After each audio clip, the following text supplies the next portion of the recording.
हरे कृष्णा। तो पहले हम थोड़ा कीर्तन करेंगे, फिर क्लास शुरू करते हैं। जय राधा माधव कुंज बिहारी,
श्रीमद् भागवतम का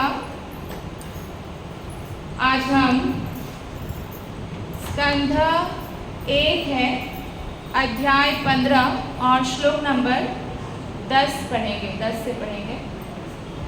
आपके पास है श्रीमद् भागवतम? ठीक है, तो आप जिनके पास नहीं है वो श्रवण करें, जिनके पास है वो निकाल ले। पीछे आप गा सकते हैं मेरे पीछे। स्कंध 1 अध्याय 15 श्लोक नंबर 10। हिंदी में भी आता है आजकल ना, मोबाइल में आप लोग रख सकते हैं भागवतम, क्योंकि भक्त लोग टेक्नोलॉजी का बेस्ट यूटिलाइज करते हैं ना। ओके,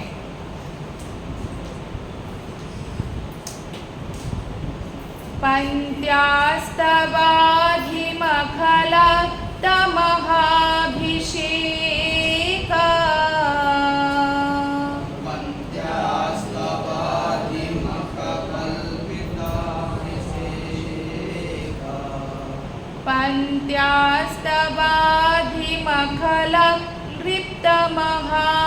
पंत्यास्तवाधिमखलतमहाभिषेका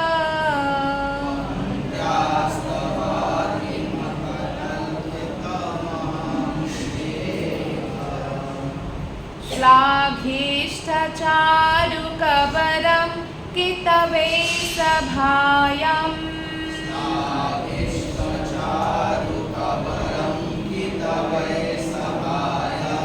श्लाघिष्ठचारुकबरं कितवैषभायाम्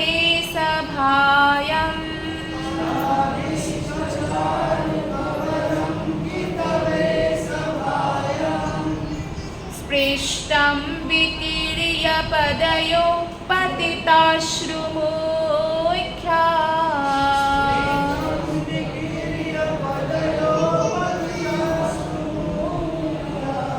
स्पृष्टं विकीर्य पदयो पतिताश्रुमुख्या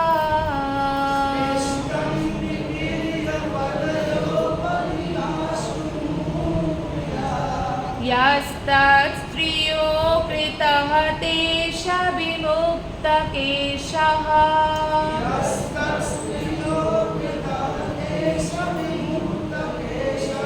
यस्तस्त्रियो कृतः तेष विमुक्तकेशः।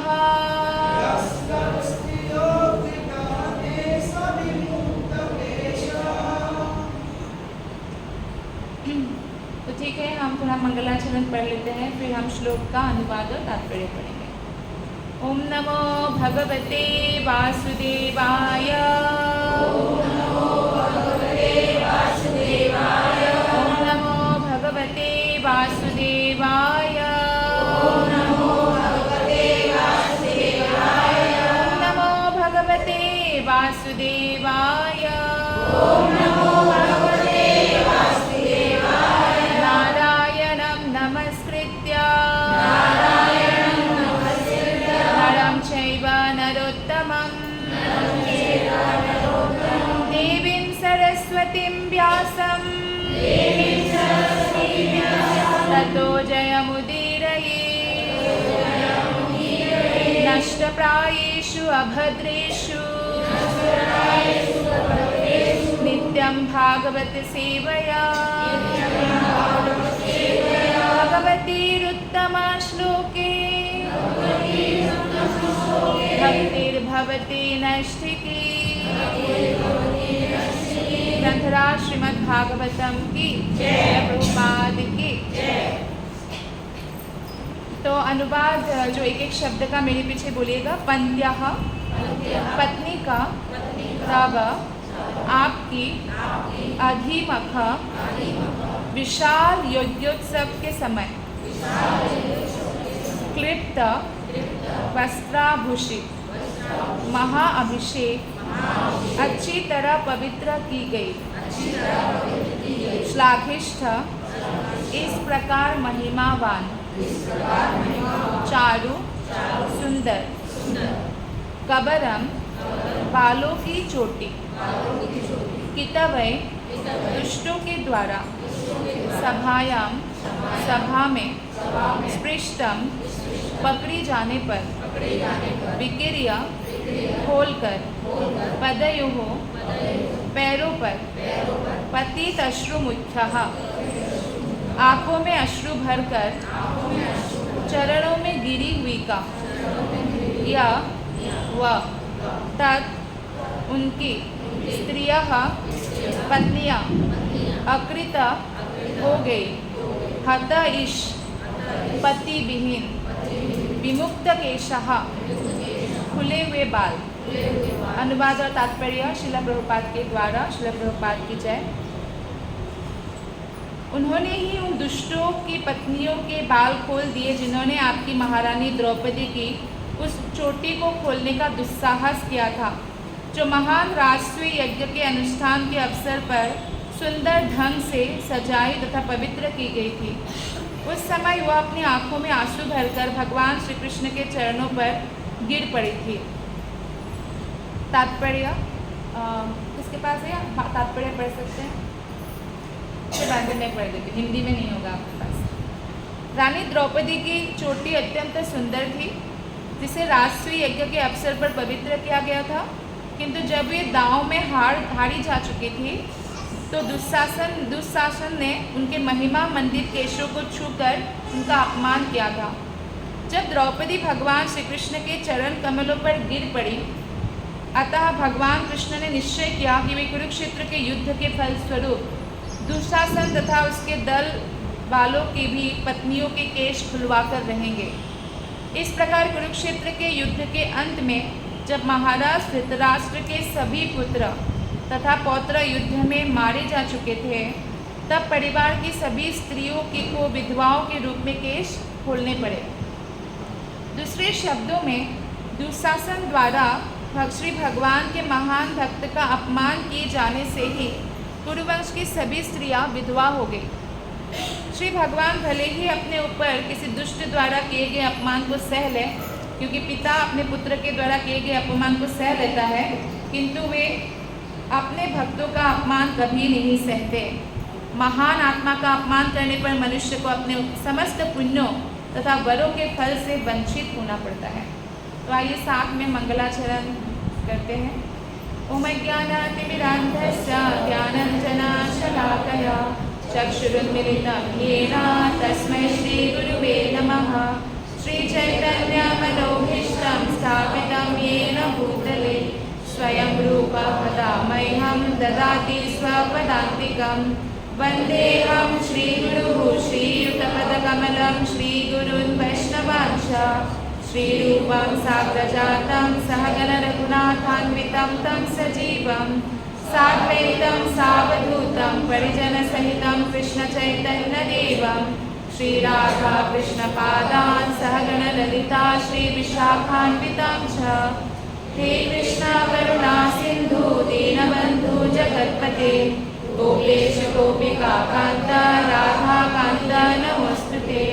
तप्तकाञ्चन गौराङ्गी राधे वृन्दावनेश्वरी वृषभानुसुते देवी प्रणमामि हरिप्रिये। वाञ्छाकल्पतरुभ्यश्च कृपा सिन्धुभ्य एव च पतितानां पावनेभ्यो वैष्णवेभ्यो नमो नमः।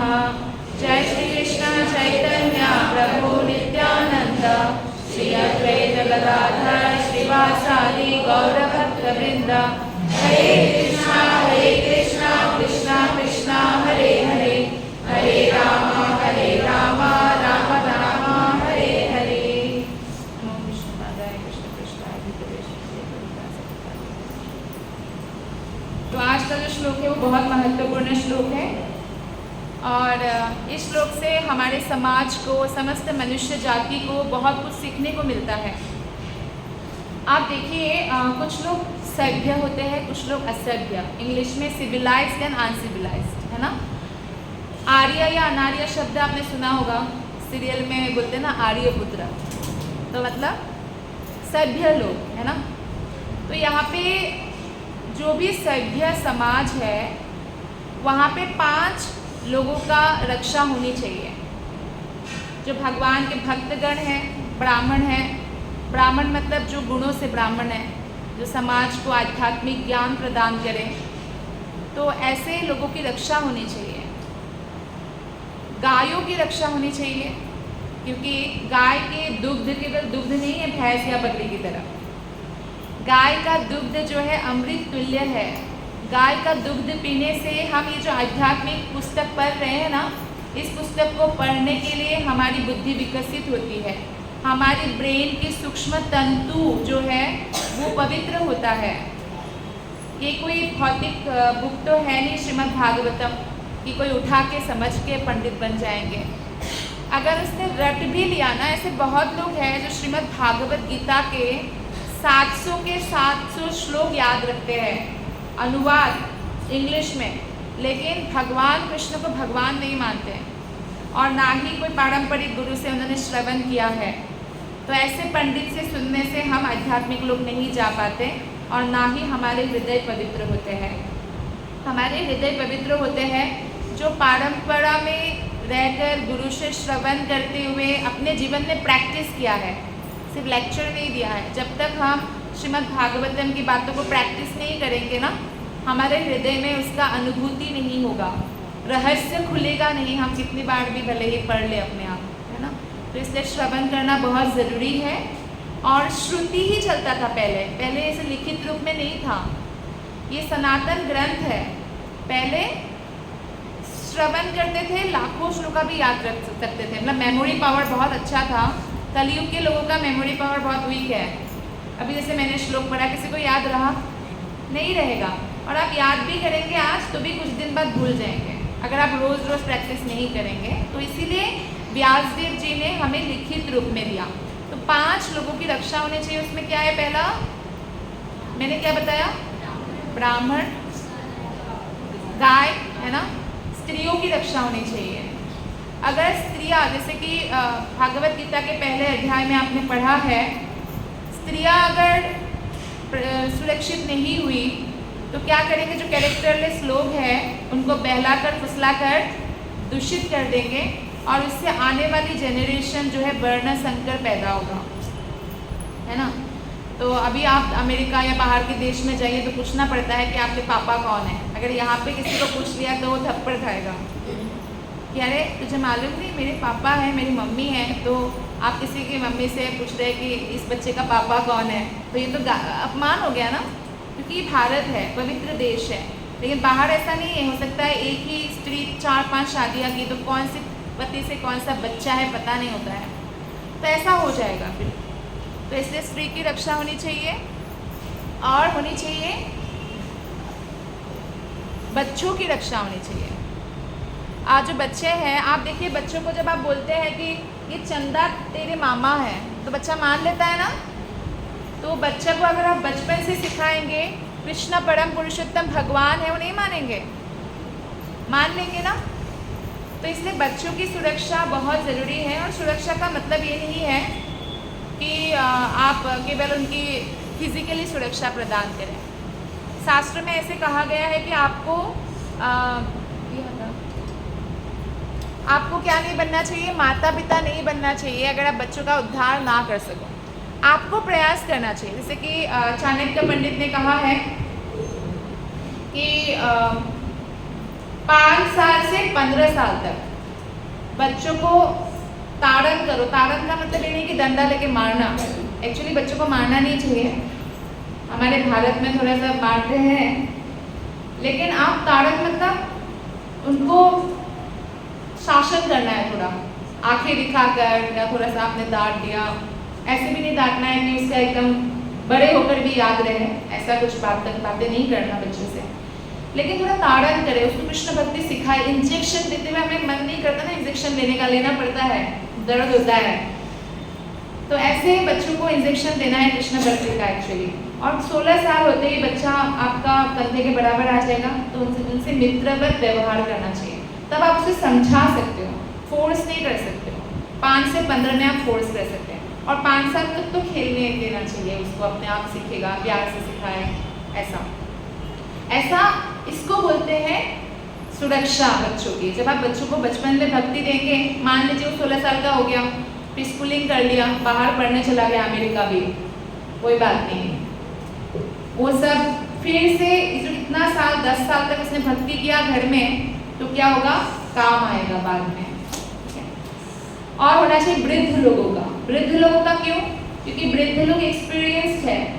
हमारे अर्जुन ने ये कहा था ना कि सारे वयोवृद्ध अगर मर जाएंगे युद्ध क्षेत्र में, तो बच्चों को और स्त्रियों को कौन ज्ञान देंगे, या हमारी जो परंपरा है आने वाली पीढ़ियों को कौन सिखाएगा?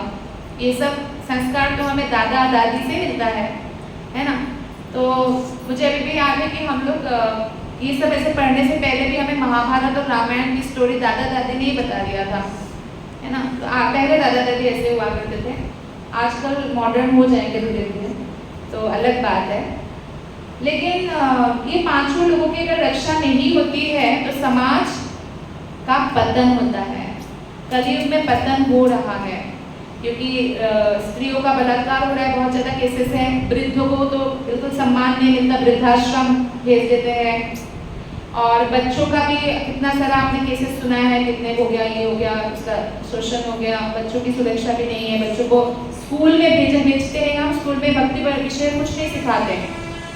अंग्रेजों ने सबसे पहले आते ही हमारा सारा गुरुकुल नष्ट कर दिया, सिस्टम बंद कर दिया ना हमारे आध्यात्मिक ज्ञान का। तो इसीलिए हमें क्या करना चाहिए, बच्चों की सुरक्षा देना चाहिए। और गाय का तो आपको मालूम है, जब तक दूध दे रही है बिजनेस चल रहा है, ठीक है। दूध देना बंद किया तो बेच देते हैं। अच्छे घर परिवार के लोग भी अपने गाय को बेच देते हैं। आपकी माँ जिंदगी भर आपको बड़ा किया, साथ दे, तो बूढ़े होने से आप उनको भेज देंगे बाहर? नहीं ना। तो गाय माता है, तो गाय के साथ अगर आप बेच देते हैं ना, तो क्या होता है पता है, कसाई के पास ही जाती है वो गाय। फिर उसके मरने का, उसका पाप, गो हत्या का पाप हमें भी लगता है। तो अगर आप गाय पालते हैं तो आपका पुण्य का तो कोई सीमा ही नहीं है। लेकिन गाय को कभी बेचना नहीं चाहिए बूढ़े होने तक। जैसे इस्कॉन वृंदावन गौशाला है, वहाँ पे गाय जब बूढ़ी हो जाती है तो समाधि का बहुत बड़ा एरिया, कुछ एकड़ जमीन ले रखा है, वहाँ समाधि दिया जाता है। जैसे कोई सन्यासी का समाधि होता है, सुंदर समाधि लेके वहाँ पर एक पेड़ लगा दिया जाता है ताकि किसी का पाँव भी ना पड़े। तो आप सोचिए, इतना सम्मान देना चाहिए गाय को। और ब्राह्मणों और भक्तों का तो आपको मालूम ही हिसाब किताब कैसा हो गया है। कई लोग तो पतन भी हुआ है, भले ही ब्राह्मण परिवार से है, नॉनवेज खा रहे हैं, नशा कर रहे हैं, तो लोगों का श्रद्धा भी वो हो गया है कि अरे ब्राह्मण होकर भी ऐसा कर रहे हैं। आप समझ रहे हैं? तो सुरक्षा नहीं हो रही है, कहने का तात्पर्य है। तो इन पांचों की सुरक्षा होनी चाहिए। अब यहाँ पे कौन सी सुरक्षा की बात हो रही है आज के श्लोक में? यस, स्त्री की। आप देखिए, द्रौपदी एक महारानी थी। द्रौपदी का सम्मान कितना अधिक था पूरे देश में। और अगर द्रौपदी के साथ ऐसा हो सकता है तो उस देश में किसके साथ नहीं हो सकता है? आप यहाँ पे सड़कों में जो फुटपाथ पे कोई मान लीजिए रहती है, कोई पागल औरत भी है, उसको भी अगर सरेआम नग्न किया जाए, आप सहन करेंगे? या तो आप प्रतिवाद करेंगे, उस जगह से चलकर भाग जाएंगे, है कि नहीं? नहीं तो आप आवाज उठाएंगे। लेकिन एक ऐसा इंसिडेंट हुआ भगवान श्री कृष्ण की शुद्ध भक्ति द्रौपदी के साथ कि द्रौपदी को दाव में हार चुके हैं पांडव, और दुशासन जो उनके देवर है, भाभी माँ समान होती है, तो बालों से पकड़कर घसीट कर ले आ रहे हैं। कोई भी अगर सती स्त्री है, द्रौपदी भले ही 5 पति है पर वो सती स्त्री है। उनका जन्म हमारी तरह माता के गर्भ से हुआ क्या? कहाँ से हुआ था? यज्ञ की अग्नि से। और जैसे एक साल एक पति के पास रही, संतान हुआ, फिर अग्नि में अपना शरीर फिर से आहुति देकर फिर से नया शरीर धारण करके हम ऐसा कर सकते हैं। इसलिए ना हमें अपने आप को कृष्ण के साथ तुलना करना चाहिए, ना द्रौपदी के साथ। कई मूर्ख लोग द्रौपदी का क्रिटिसाइज करते हैं। द्रौपदी का पोजीशन पता भी है उनको, उनके चरण के धूल के बराबर, एक धूल के बराबर भी हम नहीं हैं। और जहाँ तक पुरुषों की बात है, कई सारे कॉलेज के लड़के हो चाहे कुछ, वो लोग बहुत सारे गर्लफ्रेंड्स रखते हैं। बोलते हैं कृष्ण की भी तो बहुत सारी गर्लफ्रेंड्स थी। बोलते हैं कृष्ण करे तो लीला, हम करे तो करे तो लीला। लेकिन कृष्ण ने जितने गोपियों के साथ डांस किया उतना ही रूप धारण किया था। जितने रानियों के साथ विवाह किया उतने रानियों के साथ एवरीडे महल में रहते थे। क्या हमारे यहाँ दो भी विवाह करे, दो भी पत्नी करे, रह सकते हैं? नहीं रह सकते। इसलिए तो भागवतम में जो कथा आती है चित्रकूट महाराज का, चित्रकेतु है ना, चित्रकेतु महाराज ने, सतयुग में बहुत 1-1 लाख उम्र होता है, त्रेता युग में 10,000, द्वापर युग में 1,000, कलयुग में 100 साल। तो 1 करोड़ रानी से विवाह किया था। बड़ी रानी से जब पुत्र हो गए तो राजा बड़ी रानी के वहां रहने लगे ज्यादा, तो इतने 1000 रानियों ने मिलकर षड्यंत्र रचा। ईर्ष्या हुआ ना कि हमारे पास नहीं आते राजा, और छोटे बच्चे को, 4-5 साल के बच्चे को विष देकर मार दिया, जबकि वही एकमात्र राज्य का धरोहर था। तो आप समझ रहे हैं, यानी कोई भी कितना भी शादी करे, कृष्ण जितना महान नहीं हो सकते हैं। तो कृष्ण, हम भी कृष्ण के हैं, सब लोग कृष्ण के हैं। तो इसलिए कृष्ण कैसे जितना अनंत रूप धारण कर सकते हैं, कोई साधारण पुरुष नहीं कर सकते, वैसे द्रौपदी की जैसा स्त्री कोई नहीं हो सकती है। और द्रौपदी कृष्ण को सखा मानती थी अर्जुन की तरह। तो द्रौपदी के साथ ऐसा हादसा जब हुआ, तब उसी क्षण कोई भी सती स्त्री का अपमान करते हैं या उनके शरीर को स्पर्श करते हैं, बालों को स्पर्श करते हैं, ये उनके लिए बहुत बुरा होता है। कोई अगर स्त्री अपने पति के लिए लॉयल है, फेथफुल है, और ऐसी स्त्री का अगर कोई ऐसा करते हैं तो उसका पतन हो जाता है तुरंत। और द्रौपदी तो ऊपर से कृष्ण की शुद्ध भक्ति थी। उसी क्षण जितने भी लोग उस सभा में थे, बोला जाता है कि बहुत बड़ी सभा थी, लाखों सिंहासन हुआ करते थे, ऐसा बोलते हैं। तो अगर जितने भी 1000 या जितने भी लोग थे, अगर उन्होंने इस बात की साक्षी होकर भी उसका विरुद्ध कुछ भी शब्द नहीं कहा, तो सबकी आयु उसी समय घट गई। उसी समय कृष्ण ने डिसाइड कर लिया था कि अब जो है महाभारत युद्ध होना है। अर्जुन डिसाइड करने वाले नहीं है, पांडव डिसाइड करने वाले नहीं है, कृष्ण शांति दूत बनकर भले ही जाए, महाभारत युद्ध तो कृष्ण की इच्छा से ही हुआ था।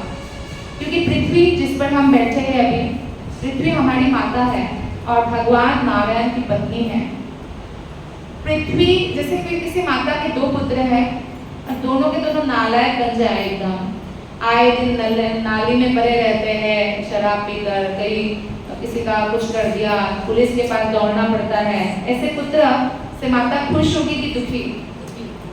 तो ऐसा पुत्र, ऐसे सोचेंगे ऐसा पुत्र होने से नहीं होना बेहतर है। गांधारी ने कितनी बार बोला कि अच्छा होता तेरे पैदा होते ही तुझे मैं मार देती क्योंकि उनको बहुत गुस्सा आता था कि दुर्योधन कितना नीचे गिर सकता है। माता को तो मालूम है ना अपना पुत्र के बारे में।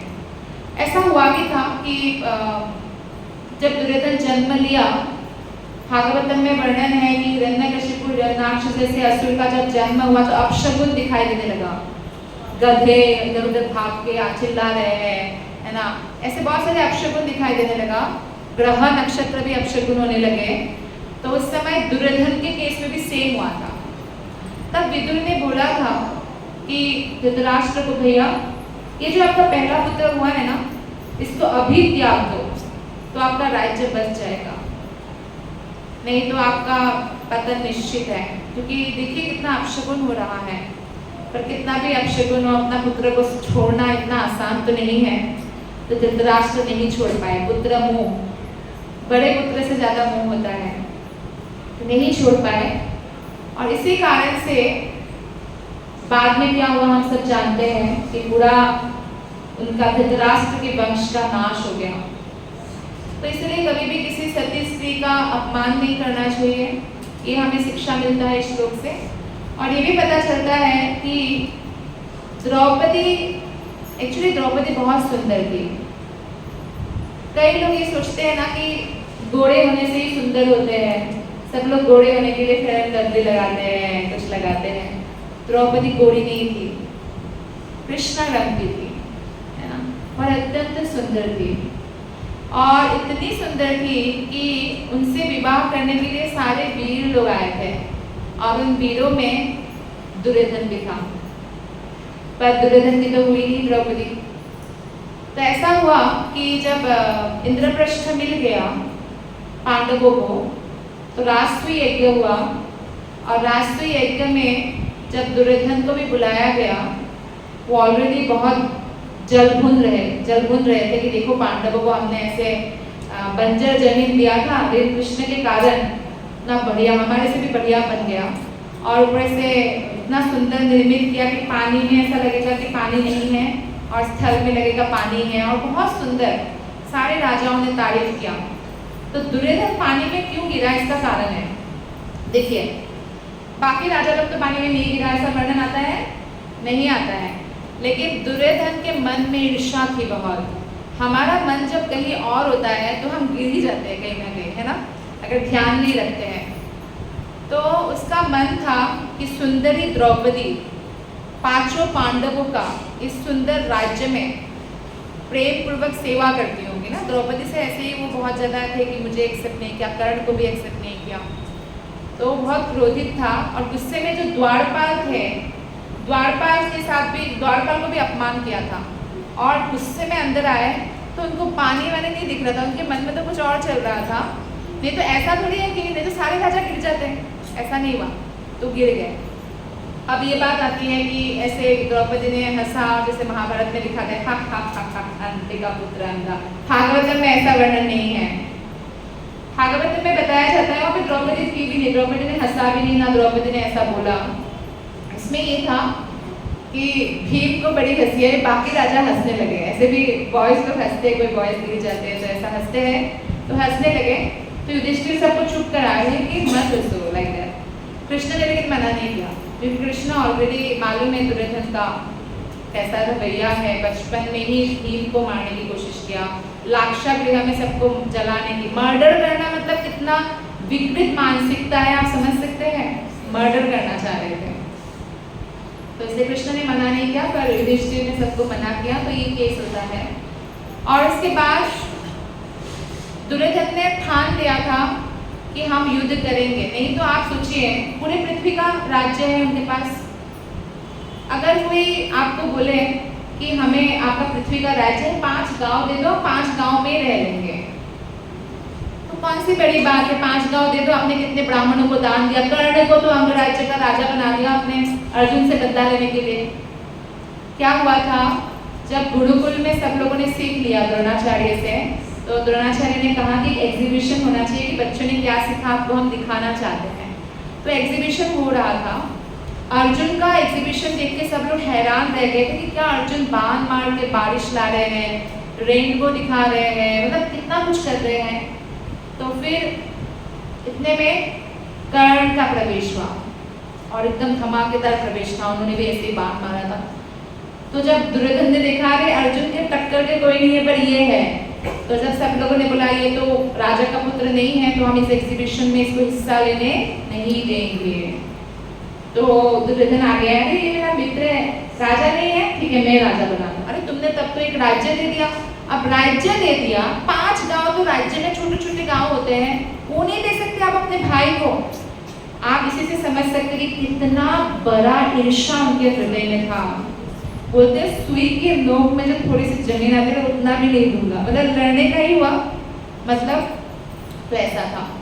तो भगवान ने देखा कि ऐसे, और द्रौपदी के समय आप देखिए लोग बोलते हैं आजकल इतना बलात्कार हो रहा है, क्यों नहीं कृष्ण आते हैं। क्या हमारा समर्पण द्रौपदी जितना हो जाएगा तो कृष्ण आएंगे? मुश्किल है, हम कलियुग के प्राणी ऊपर से। तो इसीलिए हमें ऐसे तुलना नहीं करना चाहिए, लेकिन कलिकाले नाम रूपे कृष्ण अवतार, कलिकाल में नाम रूप से कृष्ण का अवतार हुआ है। तो हमें हरे कृष्ण कृष्ण कृष्ण हरे हरे, हरे राम राम राम हरे हरे। जब हम ऐसे बोल रहे हैं कृष्ण साक्षात हमारे जीवन में प्रकट हो जाते हैं। तो इस तरह से भगवान कृष्ण की हमें सेवा करना चाहिए। सेवन मुखे ही जीवा दो, हमें जीव से सेवा करना चाहिए। जीव का 2 कार्य है, आपको पता है क्या है? खाना और बोलना। तो हम बोलेंगे हरे कृष्ण महामंत्र, खाएंगे कृष्ण प्रसाद, तो इसी से हमारा कल्याण हो जाएगा। आपको कोई नहीं बोल रहा है कि हिमालय में जाइए, किसी गुफा में जाकर तपस्या कीजिए, एक टांग पर खड़े होकर तपस्या कीजिए, बोलेंगे तो आप जाएंगे क्या? कौन जाएंगे? एक ने भी हाथ नहीं उठाया। मुश्किल है, बहुत मुश्किल है, लेकिन भक्ति योग सुगम है, सरल है और बहुत फास्ट तरीके से हम भगवत धाम जा सकते हैं। तो इस प्रकार जो है द्रौपदी ने भगवान को बुलाया। भगवान को बुलाने से पहले द्रौपदी ने सबसे रिक्वेस्ट किया। 5 पांडव कितने बड़ा योद्धा थे हम सबको पता है ना, कि 5 पांडवों के टक्कर के लोग है ही नहीं बहुत सारे। 5 पांडवों को पहले बोला, लेकिन युधिष्ठिर महाराज बहुत विनम्र, और युधिष्ठिर महाराज ने जब कुछ नहीं बोला, और चारों भाई युधिष्ठिर महाराज को फॉलो करते थे, कुछ नहीं बोला। द्रौपदी ने भीष्म पितामह से भी रिक्वेस्ट किया, पहले तो धृतराष्ट्र से किया। धृतराष्ट्र राजा थे ना, पहले राजा का चलता था, ऐसे नहीं कि प्रधानमंत्री बनने के बाद भी गाली दे रहे प्रधानमंत्री, ऐसा नहीं होता था। पहले राजा का चलता था, राजा के विरुद्ध कुछ हुआ तो जैसे कंस मार देते थे, तो राजा के विरुद्ध तो जेल, ऐसा होता था। तो अगर धृतराष्ट्र एक बार बोलते हैं दुशासन क्या कर रहे हो, छोड़ो भाभी को, अंदर जाओ, इतना बोलते, जेल जाओ नहीं अंदर जाओ, तो भी नहीं हो पाता। आपको मालूम है ना, धृतराष्ट्र सिर्फ आंखों से अंधे नहीं थे, हृदय से भी अंधे थे। नहीं तो शास्त्र का ज्ञान तो पहले गुरुकुल में सब लोग पढ़ते थे, शास्त्र का ज्ञान तो उनको भी मिला हुआ था, फिर भी इम्प्लीमेंट नहीं कर पाए। तो इस प्रकार धृतराष्ट्र ने कुछ भी नहीं बोला, क्योंकि वो उनको ऐसा लगता था दुर्योधन को बुरा लग जाएगा, दुर्योधन मेरा पुत्र, तो कुछ नहीं बोला। अपमानित हुई द्रौपदी, और फिर द्रोणाचार्य, कृपाचार्य, किसी ने कुछ नहीं कहा। तो द्रौपदी को समझ में आ गया कि इतने बड़े योद्धाओं के बीच में मेरा हेल्प करने वाले कोई एक भी नहीं है। और ये फीलिंग जो है सबसे अच्छा होता है जब हम भगवान के पास जाते हैं। तो द्रौपदी ने सोचा, पहले अपना साड़ी पकड़ लिया दोनों हाथों से, और भगवान कृष्ण, देखिए हम कृष्ण को कितना प्रेम कर सकते हैं, इतना नहीं कर सकते जितना कृष्ण हमसे प्रेम करते हैं। इस समय भी हम हो सकता है कृष्ण के बारे में ना सोचें, लेकिन कृष्ण हमेशा हमें हमारे बारे में सोचते हैं, हमसे प्रेम करते हैं, क्योंकि हम उनके अंश हैं। कोई भी व्यक्ति अपने माता पिता से ज़्यादा अपने बच्चों से प्रेम करते हैं, हाँ कि नहीं? ऐसा है? किसी को भी ले लीजिए, माता पिता से प्रेम करते हैं बचपन में, जैसे बच्चे होते हैं अपने माता पिता से ज़्यादा बच्चों से प्रेम करते हैं। तो भगवान के हम संतान हैं, तो भगवान हमसे बहुत प्रेम करते हैं। तो भगवान वहाँ बहुत विचलित हो रहे हैं द्वारका में। रुक्मिणी देवी कह रहे हैं आप इतना विचलित क्यों हो रहे हैं, इधर उधर इधर उधर। तो बोलते द्रौपदी का अपमान हो रहा है, भगवान सहन नहीं कर पाते हैं भक्तों का अपमान। तो बोलते तो आप जाइए रक्षा कीजिए। बोलते नहीं, अभी उनको भरोसा किसी और पर है, किसी और से वो सहायता मांग रहे हैं, तो मैं कैसे जाऊँ। भगवान कभी इंटरफेयर नहीं करते हैं। अगर हमारी श्रद्धा देवताओं में हो जाए ना, कृष्ण भगवद गीता में कहते हैं, तो मैं ऐसे व्यक्ति की श्रद्धा देवताओं में स्थिर कर देता हूँ। कृष्ण ऐसे ही है, कृष्ण हमसे प्रेम करते हैं, मित्रवत व्यवहार करते हैं, रोबोट की तरह कंट्रोल नहीं करते कंस से, तूने मेरी बात नहीं माना तेरे को खल्लास मार दूंगा, ऐसे कृष्ण का नहीं है। कृष्ण सबसे प्रेम करते हैं। तो नहीं, तो रुक्मिणी देवी ने कहा अभी तो किसी को नहीं बुला रही है, अभी तो आप जा सकते हैं। बोलते नहीं, अभी खुद पर भरोसा हो गया है, खुद का साड़ी पकड़ी है। कि द्रौपदी इतनी सुकोमल है, और दुशासन हमेशा जिम नहीं जाते पर प्रैक्टिस तो करते हैं। ऐसा पहले जिम नहीं होता था, बहुत बलशाली, साड़ी खींच रहे हैं। तो द्रौपदी ने फिर एक हाथ ऊपर किया और कृष्ण को आवाहन किया, तो एक हाथ से साड़ी पकड़ा। तो कृष्ण ने बोला कि नहीं, अभी भी आधा विश्वास है मुझ पर, आधा स्वयं पर है। तो द्रौपदी जब दोनों हाथों से साड़ी को नहीं बचा पा रही, एक हाथ से बचा रही थी, तो द्रौपदी ने सोचा जो भी होगा पूरी तरह से समर्पित हो गए कृष्ण। पूरा नाम अभी कृष्ण गोविंद का नाम बुलाया भी नहीं, कृष्ण तुरंत आके एक नया अवतार लिया, साड़ी अवतार। कृष्ण कुछ भी अवतार ले सकते हैं, नरसिंहा, वामन, वरा और साड़ी अवतार। और द्रौपदी को बस कृष्ण का ध्यान है, कुछ ध्यान नहीं है, क्योंकि ये इससे अपमानित एक स्त्री हो नहीं सकती, इससे अच्छा तो मृत्यु बेटर है। और दुशासन बेचारा कितना बलशाली, थक गया है, बेहोश होने की हालत में आ गया। सब लोगों ने देखा ये चमत्कार, सब लोग हैरान रह गए। ठीक है, तो भगवान श्री कृष्ण हमारे समर्पण के हिसाब से हमारे साथ प्रेम का आदान प्रदान करते हैं। जितना अधिक हम समर्पित होंगे उतना अधिक हम भगवान को अनुभव करेंगे। और समर्पण की भावना कैसे आएगी? जैसे आप लोग यहाँ पे आते हैं, मंदिर में सेवा करते हैं, हर प्रकार से किसी भी प्रकार से सेवा करते हैं। भगवान के सामने खड़े होकर आरती अटेंड करना भी सेवा है भगवान की। यहाँ पे बैठकर जब हरे कृष्ण महामंत्र जप करते हैं वो भी भगवान की सेवा है। भगवान के सामने जब आज आपने नृत्य किया हरे कृष्ण महामंत्र में, नृत्य करने से लेकिन सबसे जल्दी हमारे पाप नष्ट होते हैं और सबसे जल्दी भक्ति में हम प्रगति करते हैं। नॉर्मल लोग भी 3 काम करते हैं, नाचना, गाना, खाना। और चैतन्य महाप्रभु ने भी हमें यही दिया, नाचना, गाना, खाना। नाचना है कृष्ण के लिए, गाना है कृष्ण के लिए, खाना है कृष्ण प्रसाद। इसी से हमारा कल्याण होगा। कितना आसान है, मुश्किल नहीं है। तो इसलिए ये जो सेवा है, या कुछ लोग माता लोग कुकिंग करते हैं, डेकोरेशंस करते हैं, कुछ लोग फ्लावर बनाती है, जो भी है भगवान के लिए, प्रभुपाद के लिए। ये जो अपने सेवा जितना हम बढ़ा देंगे ना, या श्रवण करना बहुत अच्छी सेवा है, भगवान के बारे में श्रवण करें, तो हम क्या करते हैं, समर्पण की भावना हमारे हृदय में बढ़ता जाएगा।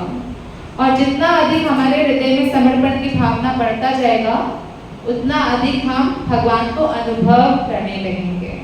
अब आप देखिए, यहाँ पे बताया प्रभुपाद ने तात्पर्य में कि दुशासन द्वारा श्री भगवान के महान भक्त का अपमान किए जाने से ही कुरुवंश की सभी स्त्रियां विधवा हो गई। भगवान अपने भक्तों के अपराध को कभी माफ नहीं करते हैं, इसलिए कभी भी भक्तों के प्रति नहीं कुछ अपराध करना। 6 वैष्णव अपराध है, कौन बताएंगे? नहीं, आपको नहीं बताना। वैष्णवों के प्रति, भक्तों के प्रति 6 अपराध है। क्या क्या है? एक बता दीजिए ना, कुछ तो सोच के बताइए। निंदा नहीं करनी। Very nice. क्या नाम है आपका? नाम क्या है? वृंदा? रीता। ओके, तो रीता माता जी ने बताया कि निंदा नहीं करनी। बिल्कुल, गीता। अरे वाह, भागवत गीता। और वो नहीं है। और हंती, आपको तो पूरा श्लोक मालूम है। मारना, हंती मारना नहीं चाहिए वैष्णव को। मर्डर करना या पीटना, दोनों ही नहीं करना। और हाँ, गुस्सा नहीं करना। यस, अपशब्द नहीं बोलना, मतलब क्रोध नहीं करना। यस, तो ठीक है, 3 आप लोगों ने बोल दिया, बहुत बहुत धन्यवाद। तो बाकी हम डिस्कस कर लेते हैं। देखिए, भगवान के वैष्णवों के प्रति हमें 6 चीज नहीं करना, बाकी अपराध 10 है, ये सिर्फ 6 है। एक तो हंती, भक्तों की हत्या करना या मारना पीटना नहीं चाहिए भक्तों को, तो आप लोग करेंगे भी नहीं, ना करते हैं, मार पिटाई। भाई बहन में हो जाती है, वो बात अलग है। हंती हो गया। निंदन की, निंदा नहीं करना, ये बहुत मुश्किल है। अगर हम ऐसा प्रैक्टिस करें कि हम किसी की निंदा नहीं करें तो संभव है शायद, है ना। उपदेशामृत में एक श्लोक है ना, 5वीं है,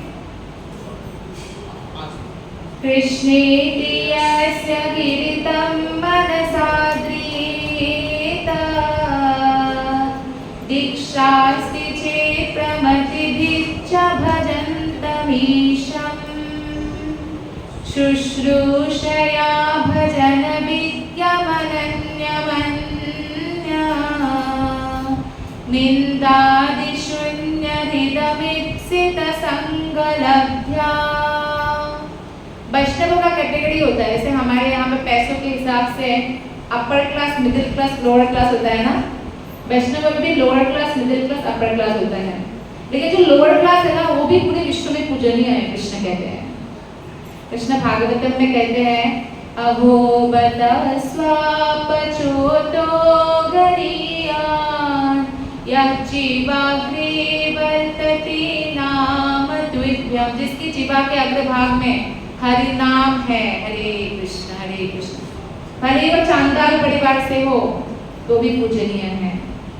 तो जो सबसे अपर क्लास है ना, उत्तम अधिकारी, वो निंदा आदि शून्य है, वो किसी की निंदा नहीं करते। अगर आपके हृदय से निंदा करने की इच्छा चली जा रही है ना, तो आप समझो कि आप भक्ति में प्रगति कर रहे हो। तो निंदा भक्त की तो बिल्कुल नहीं करना, इससे हम भक्ति में प्रगति नहीं करेंगे। और द्वेष करना, अरे इनका मकान इतना बड़ा हो गया, मेरा मकान अभी बना ही नहीं, ये क्या हुआ? द्वेष। इस 16 माला तक पहुंच गए, मैं 2 माला पढ़ी हूँ, ये तो मेरी बात ज्वाइन किया, द्वेष। किसी भी तरह से भक्तों के प्रति ईर्ष्या नहीं करना, ठीक है। और नेक्स्ट है वैष्णवों को देखकर अभिनंदन नहीं करना। जैसे आप जानते हैं एक दूसरे को, पर आपने क्या किया? एक दूसरे को विश नहीं किया, हरे कृष्ण माता जी, हरे कृष्ण, ऐसा हरे कृष्ण बोले, चाहे मुस्कुराया, चाहे हाय हेलो बोले, लेकिन ग्रीटिंग करना जरूरी है वैष्णवों को। और वैष्णवों को देखकर खुश नहीं होना। जैसे यहाँ पे कोई आ जाए तो ये क्यों आ गया, मेरा मूड ऑफ हो गया, जब दुखी हो गया वैष्णव को देखकर, तो भी अपराध लगेगा। और क्या है? हंति निंदन्ति वैदस्ति दर्शनेन अभिनंदति। क्रोध करना नहीं बोला। गुस्सा आता है सबको? किसको गुस्सा नहीं आता?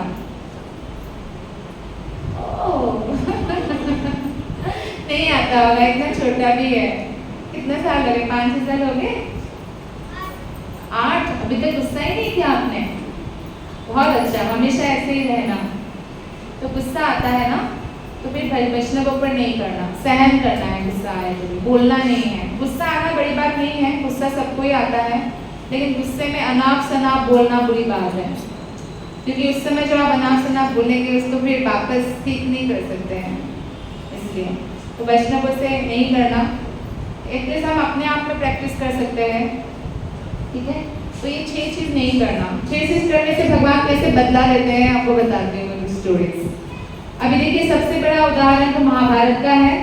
जैसे ही दुशासन ने द्रौपदी की बाल खींचा, तुरंत कृष्ण ने डिसाइड किया कि इन सब का तो संहार निश्चित है। अर्जुन को दिखा भी देते हैं युद्ध से पहले। खाते कितने बजे तक क्लास है? बाकी लोगों के लिए कितने बजे तक है?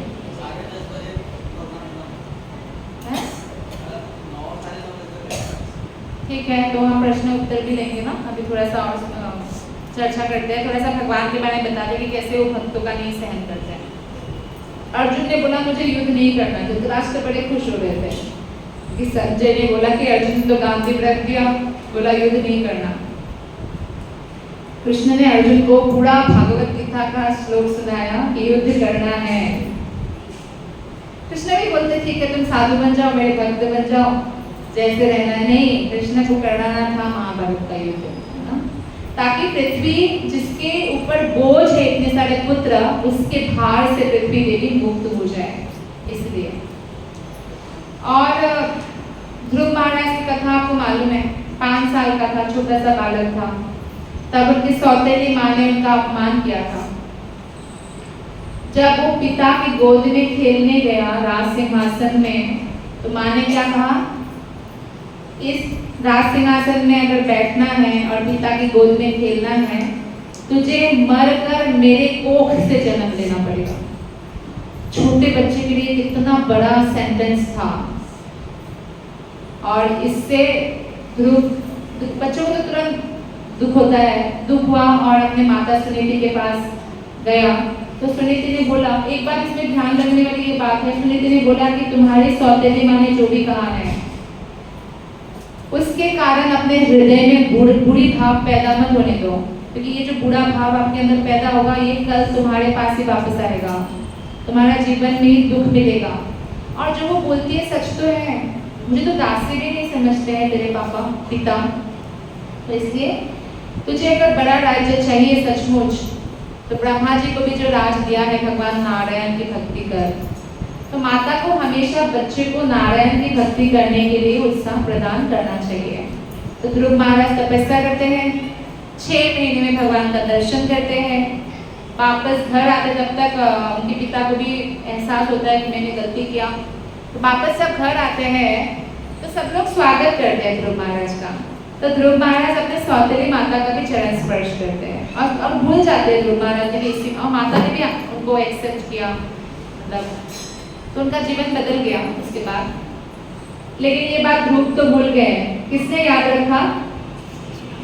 भगवान कृष्ण ने याद रखा कि मेरे भक्त ध्रुव को क्या कहा था, इस राज सिंहासन में बैठने के लिए मेरे कोख से जन्म लेना पड़ेगा। फिर क्या हुआ, उनकी कोख का जो उनका पुत्र था जंगल में शिकार करने गए, यक्ष ने मार डाला है। फिर माता पुत्र किसी का मृत्यु हो तो कैसा होता है, माँ भी एकदम जंगल में चली गई बच्चों के इसमें, और तभी जंगल में आग लग गई और माँ भी अग्नि में भस्म होकर मर गई। तो राज्य किसका हुआ? ध्रुव महाराज का, है ना। तो भगवान माफ नहीं करते, हमें ध्यान रखना चाहिए। ऐसे बहुत उदाहरण है, एक तो नहीं।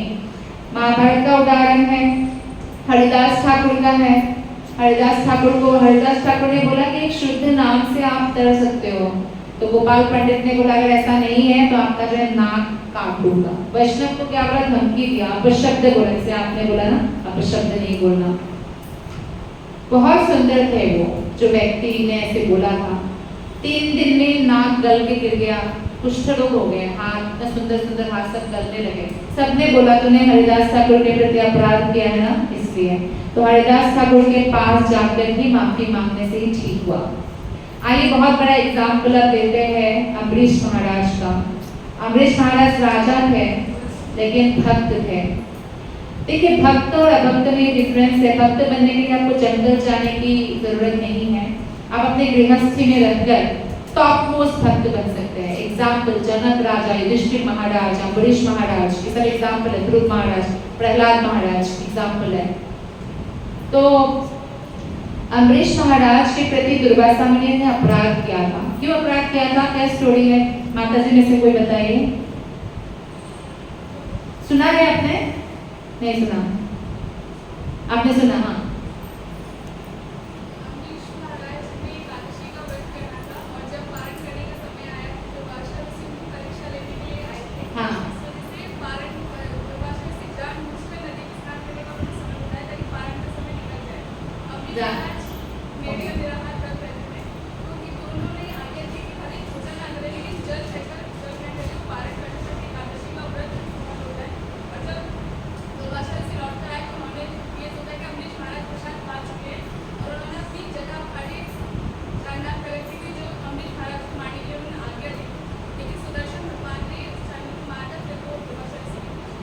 बहुत सुंदर। क्या नाम है आपका?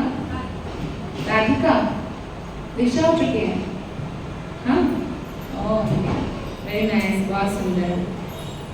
तो बहुत सुंदर राधिका माता जी ने बताया कि दुर्वासा मुनि ने अम्बरीश महाराज को हंती करने का प्रयत्न किया था, मारने का, कि मैं गेस्ट हूँ, मेरे से पहले आपने जल भी कैसे ग्रहण किया। तो एक बाल उखाड़ा और कृत्या नामक राक्षसी पैदा किया मारने के लिए। अम्बरीश महाराज ने कुछ भी नहीं किया, हरि नाम दिया बस, ऐसे। तो सुदर्शन चक्र तुरंत दुर्वासा मुनि के पीछे लग गए। तो दुर्वासा मुनि हर एक लोक में गए, कहीं रक्षा नहीं हुआ। ब्रह्मा जी के पास गए, ब्रह्मा जी ने सुदर्शन को देख के हाथ खड़ा किया कि नहीं, सुदर्शन चक्र का कोई अमोघ अस्त्र नहीं है। कैलाश पर्वत गए, शिव जी ने कहा, शिव जी ने उपाय दिया कि मैं तो आपकी रक्षा नहीं कर सकूंगा, क्यों ना आप उन्हीं के पास जाइए जिनका ही सुदर्शन चक्र है। वैकुंठ कोई नहीं जा सकता। आप सोचिए दुर्वासा मुनि ही इतने बड़े योगी थे कि वो वैकुंठ जा सके, वैकुंठ चले गए। भगवान विष्णु के बारे में आपने सुना है कि भृगु मुनि ने भगवान के छाती पर लात मारा था। तो भगवान ने क्या किया था, बोला था कि आपके पाँव में चोट तो नहीं है, मेरा छाती बहुत कठोर है, आपका चरण बहुत कोमल है। ऐसे करके जल ले आए, जल में उनका चरण अभिषेक कर रहे हैं भगवान, और भृगु मुनि रो रहे हैं भगवान की महानता देखकर, क्योंकि उनको टेस्ट देना था ना कौन महान है ब्रह्मा विष्णु महेश में। ब्रह्मा जी को भी क्रोध आया था, शिव जी को भी, लेकिन भगवान विष्णु का ऐसा देखकर रो रहे थे। तो ब्राह्मण का बहुत कदर करते हैं भगवान श्री कृष्ण। सुदामा उनके दोस्त हैं। आपके घर में आपके दोस्त आते तो क्या पाँव पखाड़ते हैं? नहीं ना, चरण दबाते हैं, दबा सकते हैं, पाँव तो नहीं धोते हैं। कृष्ण ने उनका पाँव धुलाया, लक्ष्मियों को आदेश दिया कि इनकी सेवा करो, इनके लिए खाना बनाओ, भोजन बनाओ, उनको पंखा करो। आप समझ रहे हैं? कितना आदर उनको ब्राह्मणों के लिए। नारद मुनि तो भगवान के भक्त है। नारद मुनि भी जब जब द्वारका में मिलने आते हैं भगवान चरण धुलते हैं। यानी ब्राह्मणों को कैसे आदर करना है, भगवान के भक्तों को भगवान कृष्ण हमें सिखाते हैं। तो दुर्वासा मुनि क्या ब्राह्मण नहीं है? है। दुर्वासा मुनि वैकुंठ आए, सुदर्शन चक्र से परेशान होकर वो पीछे लगा हुआ है, लेकिन भगवान ने मारा नहीं। सुदर्शन चक्र तो तुरंत शिशुपाल का काट दिया था। काट सकते थे? नहीं, शिक्षा प्रदान करना चाहते थे। तो भगवान ने नमस्कार भी नहीं किया, पाँव पकड़ना तो दूर। क्यों? वैष्णव अपराधी। जब कोई वैष्णव के प्रति अपराध करते हैं, ब्राह्मण भी होने पर, जिन ब्राह्मणों को कृष्ण हमेशा आदर करते हैं, भगवान होकर भी चरण पखाड़ते हैं, दुर्वासा मुनि को ग्रीटिंग भी नहीं किया, प्रणाम भी नहीं किया। और जब दुर्वासा मुनि और शरणागत वत्सल नाम से विख्यात है ना कृष्ण, विभीषण आए तो बिना किसी से सलाह के तुरंत आश्रय दिया। सुग्रीव लोगों ने बोला ये रावण का भाई है, आप क्या करते हैं? चाण मंत्री भी आए हैं। भगवान ने कहा मुझे नहीं पता, अगर रावण भी आएगा तो मैं उनको भी आश्रय दूंगा। ऐसे भगवान शरणागत वत्सल है। कितना ही पापी हो, भगवान हमेशा शरण प्रदान करते हैं। लेकिन जब दुर्वासा मुनि शरण लेने आए, भगवान ने हाथ खड़ा कर दिया। मुनिवर, अहम भक्त पराधीना, मैं स्वतंत्र नहीं हूँ, मैं तो भक्त के अधीन हूँ। आपने मेरे प्रति अपराध ही नहीं किया तो मैं क्या ही कर सकता हूँ। मतलब हाथ खड़ा कर दिया। शरणागत वत्सल है, पर वैष्णव अपराधी के प्रति शरणागत वत्सल नहीं है, ये हमें ध्यान रखना होगा। तो इसलिए जब दुर्वासा मुनि जाके अम्बरीश महाराज के चरण में गिरे, तब सुदर्शन चक्र ने उनको त्याग किया।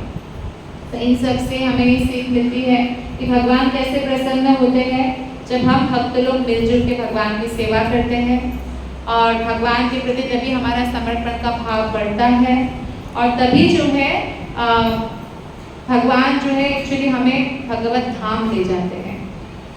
भगवान के प्रत्यक्ष भक्त को भगवान अपना भक्त मानते ही नहीं है, एक्चुअली भगवान के भक्त के भक्तों को मानते हैं। तो आप आपस में एक दूसरे को जब हम सहायता करते हैं, कृष्ण बहुत प्रसन्न होते हैं।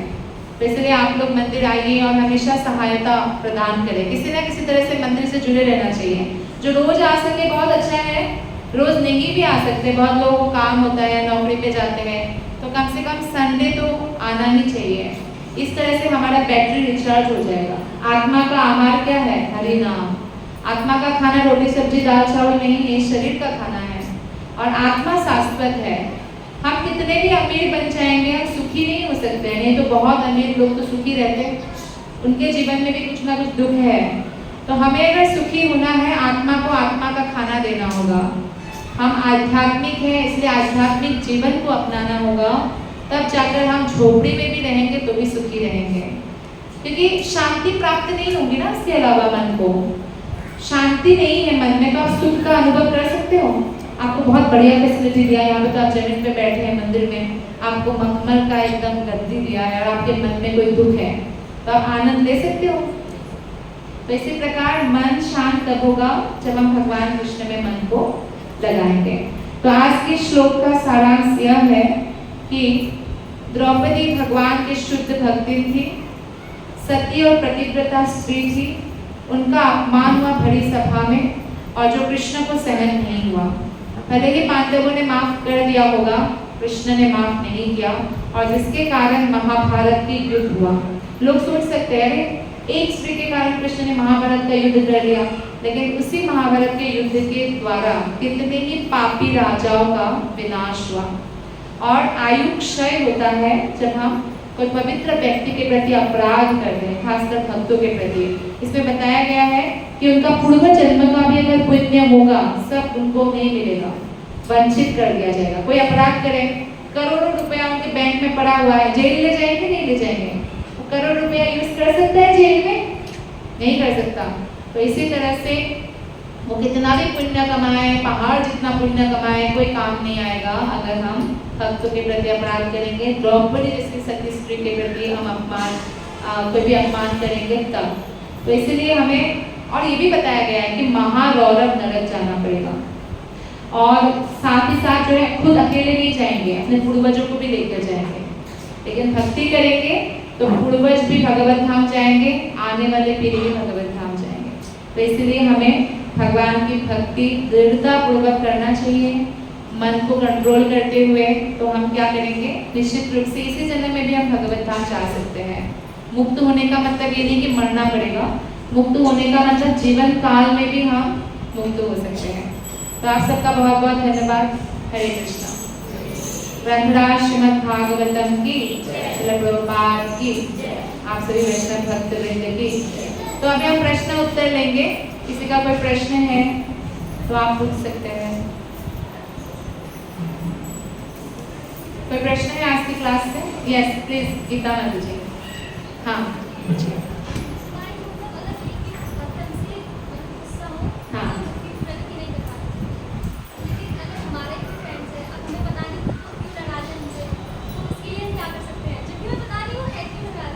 ओके। तो गीता आप क्या करते, पढ़ाई करते हैं? क्या पढ़ाई करते हैं? ग्रेजुएशन।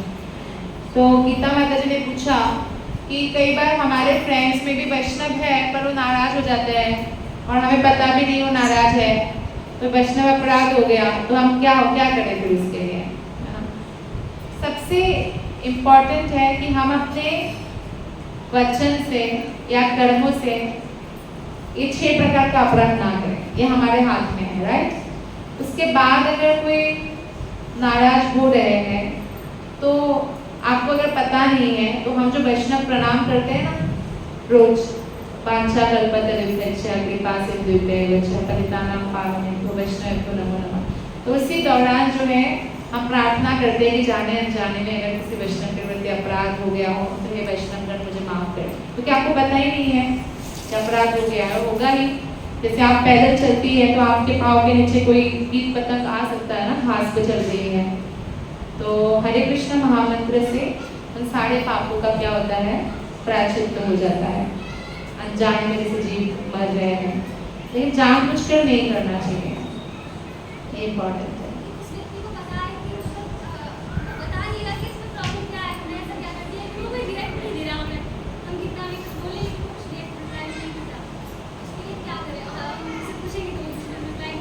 कोई बात नहीं, आप भक्ति करते रहे। हाँ, समय देना चाहिए ना, कोई भी घाव होता है तो समय देने से घाव भर जाता है।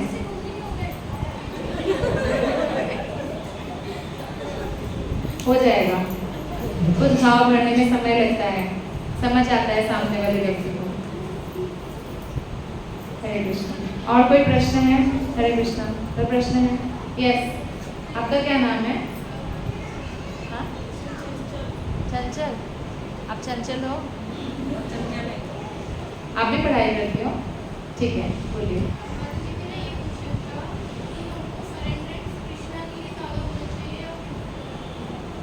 ओके, बहुत अच्छा प्रश्न पूछा चंचल माता जी ने कि हमारा जो सरेंडर है वो कृष्ण के लिए ज़्यादा होना चाहिए कि भक्तों के लिए होना चाहिए। इस रिलेटेड मैं एक स्टोरी सुनाती हूँ आपको। कांचीपुरम की साड़ी किसी के पास है? कांचीपुरम की साड़ी फेमस है। वहाँ पे एक मंदिर है वरदराज, साउथ में है। तो वहाँ पे एक पंडित हुआ करते थे कांचीपुरम। तो ये स्टोरी आपने सुना होगा किसी कथा में। तो कांचीपुरम पंडित भगवान की सेवा करते थे और भगवान जैसे हम आपसे बात कर रहे हैं ना, भगवान उनसे ऐसे ही बात करते थे, ऐसे सामने सामने। और सबको गाँव वालों को पता था कि कांचीपुरम पंडित से भगवान ऐसे डायरेक्ट बात करते हैं। बाकी लोगों के लिए मूर्ति है पर उनके लिए मूर्ति नहीं थे। तो जो भी प्रॉब्लम होता था, कुछ होता था, तो पंडित के थ्रू गाँव वाले पूछते थे। और जैसे आप यहाँ पे आते हैं ना, हेल्प करते हैं बलराम प्रभु को, कोई भोग ले आए भगवान के लिए, कोई कुछ ले आए, है ना। तो ऐसे ही गाँव वाले आके कांचीपुरम पंडित को हेल्प करते थे भगवान के लिए, सेवा करने के लिए। तो एक दिन गाँव वाले ने आके पूछा कि हमारे मन में एक प्रश्न आया। तो देख क्या प्रश्न आया कि हम लोग वैकुंठ कब जाएंगे, इस जन्म में कितने जन्मों बाद जाएंगे, आप पूछ सकते भगवान से। तो पंडित ने कहा पूछ लूंगा। तो उस दिन रात को ये फैन करने का सेवा होता है, अभी भी आप जाएंगे तो आपको शयन करते समय वो भगवान को फैनिंग कर रहे थे। और जब फैन हाथ से कर रहे थे तो पूछा कि गाँव वालों का एक प्रश्न आया था प्रभु। तो बोलते क्या प्रश्न? बोलते वो लोग कितने जन्मों के बाद आपके धाम जाएंगे। तो भगवान ने कहा रे उनसे कह देना इसी जन्म के बाद वो मेरे वैकुंठ धाम आ जाएंगे। तो कांचीपूर्णा को लगा ये तो मैंने गांव वालों के लिए पूछा, मेरे बारे में तो पूछा ही नहीं। तो हेजिटेट करने लगे कि आप कैसे पूछे। तो भगवान मुस्कुरा के बोला तुम्हें भी कुछ प्रश्न है तो पूछो। तो बोला भगवान मैं कब जाऊँगा वैकुंठ धाम। तो भगवान ने कहा कि आपको किसने बोला कि आप वैकुंठ जाएंगे। वैकुंठ जगत तो उनके लिए है जो भक्तों की सेवा करते हैं। आप तो मेरी सेवा करते हो, आप तो भक्तों की सेवा नहीं करते हो, तो आप नहीं जा सकते कभी भी वैकुंठ। तो ऐसे फैन चला रहे थे, ऐसे फैन नीचे रखा और भागे बाहर भगवान की सेवा छोड़कर भक्तों का घर ढूंढने के लिए कि किसके घर में सेवा करो। अब ऐसे पंडित जिनको सब जानते हैं कि भगवान से डायरेक्ट बात करते, कौन सेवा कौन रखेंगे, सेवक रखेंगे, आप रखेंगे नहीं रखेंगे, तो उनको उपाय करना पड़ा।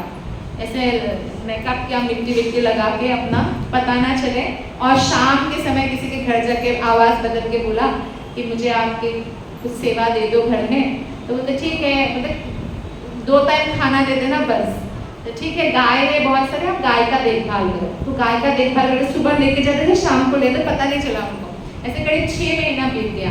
तो एक दिन बारिश हो गई तो उनका मेकअप जो मिट्टी वाला था वो हट गया। तो सबने देखा अरे हमसे आपने इतना पाप करवाया, 6 महीने से आप सेवा कर रहे हैं ऐसे। तो फिर उनके पास और जाने का रास्ता तो था नहीं, फिर मंदिर वापस आए। तो भगवान मुस्कुरा के बोले अब तुम वैकुंठ जाने लायक बने हो, है ना। तो इसलिए आप जो भक्तों को भगवान की सेवा करने के लिए जो आप सहायता करते हैं, इससे भगवान ज़्यादा प्रसन्न होते हैं।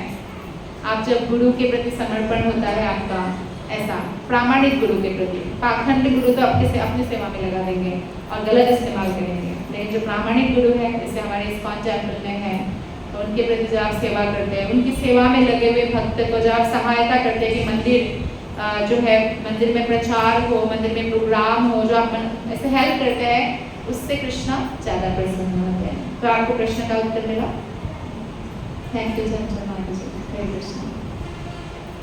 और किसी का कोई प्रश्न है?